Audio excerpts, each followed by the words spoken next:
Sony Santa Monica's Ragnarok is finally coming to PC, launching on September 19th for $59.99. As the sequel to the 2018 masterpiece, it features the return of Kratos and Atreus in a new epic adventure, one with world-shaking consequences. Ragnarok received universal acclaim and has sold 15 million units as of November 2023. What should PC players expect when it finally lands on Steam in the Epic Games Store? Let's dive into all, entirely spoiler-free. Setting. Storm is getting worse. I'll get them ready.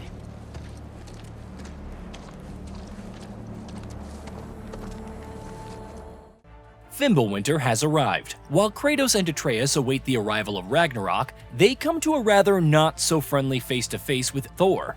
They subsequently begin a quest to find Tyr. We won't go into further details yet as the conclusion to the Norse saga. The story offers multiple high stakes and more drama than its predecessor. Characters.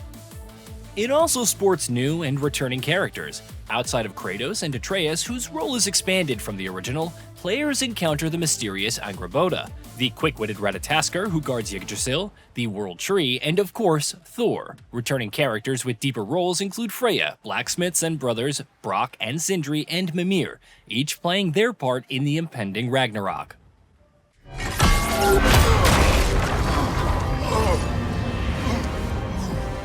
I've been waiting for this. You're not from here. We got a tradition called blood payments. It means... Gameplay loop. As with the previous game, Ragnarok is a hack-and-slash title with action-adventure elements. You'll explore the world and discover unique armor, relics, currency, and materials. Different armor sets have perks and can be upgraded to improve their inherent stats. Upon accruing XP, Kratos and Atreus can unlock new skills, further expanding their combat repertoire. So far, nothing too surprising. Explorable regions. Of course, this is a much bigger game since all 9 realms are available to traverse. New locations include Svartalfheim, home to the dwarves, and Vanaheim, where lush forestry abounds. Every other realm from the first game returns, though they've changed, like Midgard's Lake being frozen over. As you explore the realms, new side quests, activities, enemies, treasure chests, puzzles, and more will be discovered. Combat changes. While the gameplay loop of Ragnarok is very familiar to fans of the original, there are a lot of new mechanics to mix up combat. There are now multiple kinds of shields, ranging from the default Guardian Shield and its balance of parrying and blocking to the defense-focused Stonewall Shield, which can't parry but offers superior blocking. You can also infuse the Leviathan Axe and Blades of Chaos with ice and fire elemental magic to unleash powerful status effects. The level design offers more avenues for vertical traversal, which allows for new jumping attacks. Spartan Rage also has 3 variants, while Atreus has an expanded arsenal for more functionality in combat. Endgame. While the first game offered a few endgame challenges, Ragnarok has a fully fleshed out endgame to pursue. Once again, no spoilers, but there will be new locations to explore, including one that's like a completely new region, tougher bosses to face, trials in Muspelheim to complete, armor to collect, and much more. There are burdens with negative perks to equip, thus providing more of a challenge. You can also pursue New Game Plus, which features new armor sets and even provides some new attacks for specific bosses. Then there's Valhalla, a separate roguelite mode added for free post-launch. It features a unique story that examines Kratos' past while providing unique progression, encounters, and boss battles. If you enjoyed the original trilogy and always wanted the Norse saga to connect to it in some way, Valhalla is a must-play experience. Unlocked frame rates. Ragnarok offered some great performance on PS5, but the PC version supports unlocked frame rates. Players can finally enjoy 60 frames per second or higher at native 4K resolution, though you'll need some pretty hefty hardware to run it. More on the requirements shortly. Super Ultrawide Support. Another feature in PlayStation Studios titles on PC support is for Super Ultrawide displays.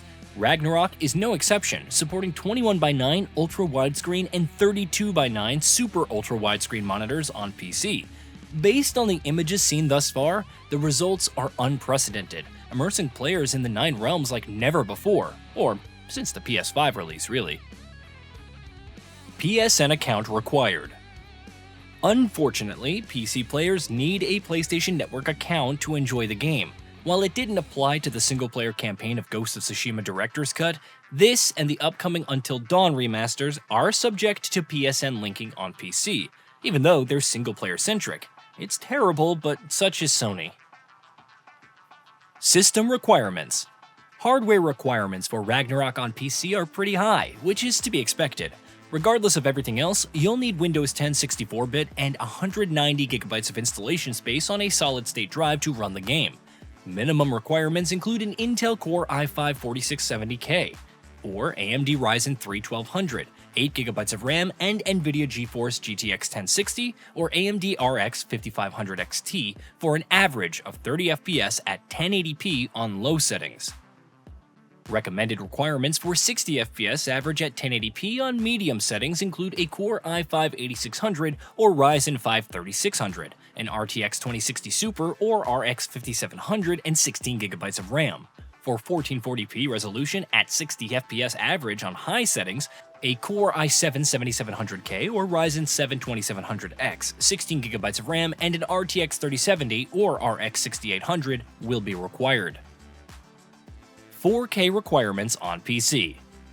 Those looking to go even further beyond specifically 4K and 60 FPS average will need a Core i7-7700K or Ryzen 7 2700X, 16GB of RAM, and an RTX 3080 Ti or RX 6900 XT.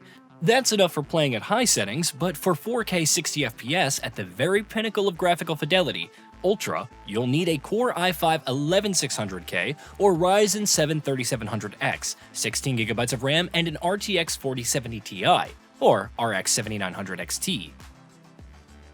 DLSS 3.7, AMD FSR 3.1, Intel XeSS 1.3, Reflex Support. NVIDIA Reflex Support is confirmed, reducing system latency and accommodating faster reaction times, which can be important in Ragnarok, especially in the endgame challenges.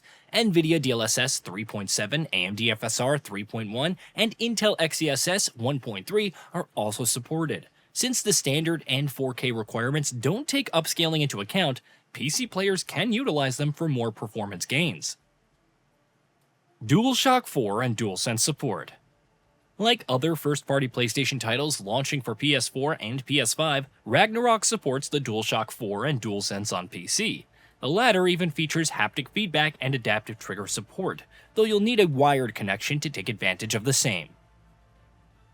Other gamepad support and customizable key bindings. Those rocking other devices, including but not limited to a certain Microsoft console-based controller, can take heart, as they'll also be able to use their gamepads.